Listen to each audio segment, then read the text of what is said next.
Good morning, everyone. I'm so honored to start this amazing day. Every year I have to come here and just get re-energized because it can be hard to do this kind of work that I do.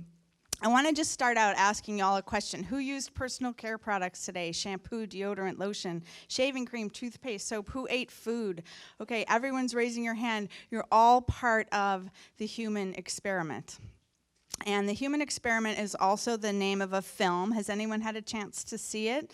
It's really a powerful movie. Did you all show it? All right, perfect. Okay, so what I love about the movie is that it follows those powerful stories of a young woman dealing with cancer, a young couple dealing with infertility, and the woman who's raising her brother with autism. These stories that we all have personal connection to about people dealing with these illnesses are really at the heart and soul of everything that we're talking about here today, of everything that you are doing at Project Green Challenge. And so I want to keep those stories and those thoughts in our head today. What is our response to that? What is our response to knowing that 1 in 2 men in this country and 1 in 3 women will get some type of cancer in their lifetimes? What is our response to knowing that 1 in 45 children now have autism? And these are government statistics, by the way. They're not the way things were even when I was born. So we're seeing major changes in the patterns of illness because of our toxic economy that is not serving really the needs of people. And so what is our response to that, and also to knowing that chemicals linked to cancer and learning disabilities and infertility are in the products we put on our bodies and in the bathtubs with our children? That's what the campaign for Safe Cosmetics was about, really looking into what chemicals are being used in products, what chemicals are being sprayed on our food across this nation, ending up in our food, ending up in our bodies, in our blood, our urine, our breast milk, and in every baby born on earth. And one of the guiding passions and inspirations for me in writing my book, the reason why I really had to do it, my book is called Not Just a Pretty Face, The Ugly Side of the Beauty Industry. And it was a study that came out now almost 10 years ago that looked at the umbilical cord blood of newborn infants and found an average of 200 industrial chemicals known to be toxic in every single baby. So that is the human experiment. And when we see this picture that babies are being born into the world pre-polluted with industrial chemicals, we're all called to say, how can we do things differently? So I want to thank each and every one of you for being here today and for really asking that question in your own life. How can I do things differently? How can I be part of the solution of recreating really the everything? We get to recreate everything. This is a daunting challenge and the amazing opportunity of living life on this planet right now. So I want to talk, though, for most of my time about hope and about love and about reasons why I see for hope. And I wrote I always love to come to this event because it's for many years this organization has sustained me as an inspiration. And I had a moment when I was writing my book, and it was, the ugly side of the beauty industry wasn't that much fun to look at, learning about all these chemicals and what's in our bodies and what's the science. I was surrounded by stacks of Cosmopolitan magazine, trying to rip off the headlines or whatever. And, the studies that say even looking at those magazines for 20 seconds can make your self-esteem tank. So I wasn't feeling good. I was past deadline. I was like, I can't do this anymore. And Judy had invited me to come over to Union Square. I live in Berkeley, so across the bridge, to give a talk. And I thought, all the way across the bridge, I'm going to talk for 2 minutes. Like, I don't want to do it. But I had committed, so I dragged myself across the bridge. And when I got to Union Square, I saw what I still think is one of the most enduring, inspiring images of my life. And it was 20 teenage girls lined up on stage, dressed in prom dresses, wearing combat boots, yelling into the microphone saying, "We are going to kick the crap out of the $50 billion beauty industry." Erin was there, and many other teens turning green. And I just thought, yes, Please, this is why I'm writing the book. This is something I never would have done when I was in high school. I wasn't even thinking about these things. So to see a new generation so conscious so soon is a wonderful, beautiful thing. And I have a picture here that I have to show of Erin in her prom dress and combat boots. It's super cute. Yeah, so there. Kicking the crap out of the $50 billion beauty industry. Yes! Okay, so the second story I wanted to tell about hope is also actually about Erin. And she spoke last night. I was so sorry to miss it, but I've been following her stories and writing on Facebook and just seeing the amazing and so difficult stories and what you've been processing and doing in Greece, helping, seeing this problem of refugees coming in by the hundreds, by the thousands, and just saying, I'm going to roll up my sleeves. I have 2 hands and 2 feet, and I'm going to jump in and literally drag people off of boats. I think that is beautiful. I think that is awesome, and I want to thank you for that from the bottom of my heart. And to see Erin on CNN for like the 1 minute they give you, to talk about actually the human face of the refugee crisis, and to say something that was so enduring that people will remember always, about literally laying your body down next to a shivering child and seeing the love in that child's eyes. And so that, laying it down on the line for love, putting everything on the line for love, that's what that story is to me, and that's really what today is about. That's what all of this work is about. That is the solution.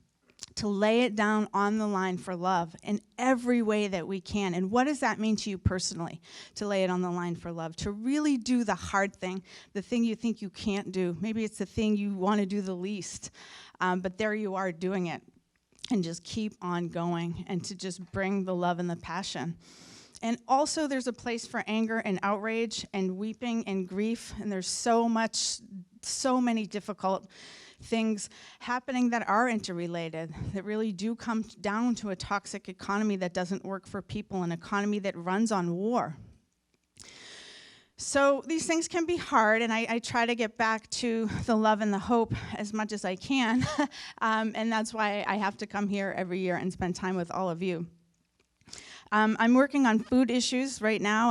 My new organization is called US Right to Know, and I'm just going to say really briefly about that we are looking into the PR campaigns that the agrochemical industry is running to convince people that we need GMOs, that pesticides are safe, that technological solutions will feed the world, that organic food is not worth the money. These are just some of the messages that are coming out in many ways, including, as we were talking at our table, entire departments at universities, UC Davis, GW, Cornell, that are communications campaigns funded by, in some cases, the Gates Foundation or the chemical industry, just really propaganda campaigns to sell these messages that we need GMOs to feed the world, and they don't want to talk about the pesticides that are used and the problems of a failing technology. So you can check out all those fun stories at usrtk.org. We're using some really tried and true public research tools like Freedom of Information Act requests, where we're researching professors and their interactions with the chemical industry, and we've uncovered that some of them have taken money directly from Monsanto, lied about it repeatedly, and are constantly in the press as experts saying Monsanto's messages. So usrtk.org to learn about our investigation. And I just want to end with a story that is about love.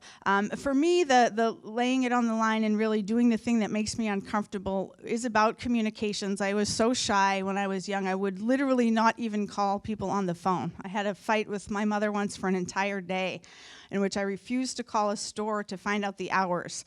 That's how shy I was. Okay, but now I public speak and I work with the media and try to figure out how can we get stories out about solutions, about the problems, about raising consciousness to the masses through the mass media. So one of the campaigns I worked on was the California Right to Know ballot initiative to label GMOs. I was a media director. And they hired me really specifically because I was a woman, and they knew that this was a campaign of a grassroots movement of women across the state that were demanding labeling for GMOs. And at one point, I was interviewing a woman. She was an African-American woman from LA who was interviewing for a deputy press secretary position. And we were having a great conversation, and she said to me, your website, it doesn't really speak to me. It's all these pictures of food, and like, that doesn't speak to me. It doesn't speak to my community. This is about people. This is about people eating food. I want to see faces. Food is life. Food is love, baby. And I was like, oh, that's awesome. And I was thinking about it all weekend, like food is love. And I really thought, those are the 3 truest words about food I can think of. In my family, the way it worked was my mother cooked for 5 kids. It was food was how she showed her love as a mother. My grandmother, same thing. So I'm just was obsessed with this concept all weekend. I was also watching Mad Men at the time. So I'm like, we need to do an ad, and I have to come up with an ad pitch on this concept. So I did. I put together a whole presentation, and there was a firm in charge of writing ads for the campaign, and I gave him my pitch. I thought it was really good. It was on the phone, so I didn't have the big boards and everything. But anyway, he got it, and he was like, yeah, I guess we need a positive ad. We'll throw it into the mix.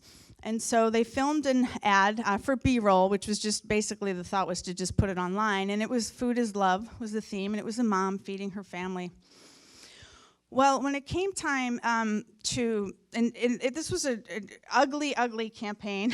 October 2012 was a very difficult time during which Monsanto spent about $1 million a day on negative ads to kill the ballot initiative. And basically, it's too confusing to label GMOs was the main message, and people can't handle it, and it worked. And many of us were fighting and getting increasingly more angry, and Lisa and I went at one point to the Orange County paper to an ed board meeting, and it was just maybe the worst moment. Lisa was literally white-knuckled on the table, trying to stop herself from jumping over the table and throttling these ignorant men. I mean, it was really bad. So there was a lot of high anxiety, but in the midst of this, we could only run one 30-second ad. The entire campaign, we had raised $9 million, but we could only run one 30-second ad. And the amount of things people wanted to say in this 30 seconds was like a book, right? Because we were silenced, and they were all over the air. But what happened was we ran tests to check 7 different ads. It was like these dial tests where you look at every single moment of people's reaction to an ad, and then the idea is you put the strongest messages together into one. Well, they ran these tests with 7 ads, including a celebrity ad and many great ads, and they came back and said, we're totally shocked, but one ad blew away every other ad in every single category, and that was food is love. And in fact, the data is so strong, it's not even a discussion. And even though all the activists were really mad because they wanted to, talk about the lies, we ran this ad, Food is Love, and it really was effective. Our numbers, we only did it for 10 days, shot right back up. We actually won on election day, but we had lost so many votes in the early months early days of voting that we lost. So food is love, and the way we really know that it was effective is that Monsanto now has a food is love ad. So I wish I had trademarked it. But the point is that I want to leave you with love, love, love is at the heart of all of this, of everything we do. What can every single one of us do to lay it on the line for love? Thank you all for being here, for doing what you do, but most importantly, for what you're going to do. And I can't wait to see it. Thank you.